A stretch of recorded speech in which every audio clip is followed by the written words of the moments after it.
Usama Hasan. He's a senior researcher at the Quilliam Foundation, a British-based think tank focusing on issues of Islam, counter-terrorism and counter-extremism, I should say, and terrorism. Thank you for coming in to talk to us. How many British fighters are known to be in Syria at the moment? Well, estimates vary from 200 to 300 at minimum to several hundred, perhaps between 500 and 1,000. But we know several hundred British people are fighting in Syria at the moment. And the government has talked about the potential risk when they come back. Is that a real risk, do you think, or is it just the potential risk?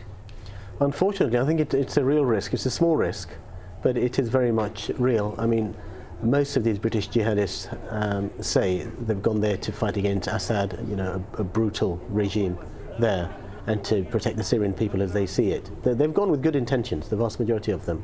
But based on past history, since 9/11, the war on terror in Afghanistan, Somalia, Yemen and other hotspots, we know that Al-Qaeda operates in these places. In Syria, the two biggest rebel forces are Al-Qaeda linked, and some of the Al-Qaeda factions openly incite violence against British and European targets, so there is a risk there. And so when they come back, I understand that they've been in some cases arrested or they have their passports revoked. Is that the only option? Is that always going to happen if people do travel with the intention of fighting out there? Yeah, well, I think the government has made it very clear now it intends to crack down hard on this kind of activity.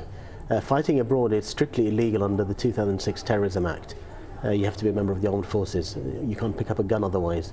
Until now, they've been watching, I think, what's happening, but now they've revoked citizenship of dual nationals, they've confiscated passports, they've arrested a number of people and are threatening to prosecute and imprison them to actually stamp out this terrorist threat. It's a heavy-handed way, but unfortunately, while there's a small threat, some people will favour that. Others would favour dialogue, as we do actually, to make sure that, number one, people don't go out there, and when they do come back, that they are engaged with to make sure they're not a threat to this country. OK, Usama Hasan, thank you very much indeed for making your points. Thank you.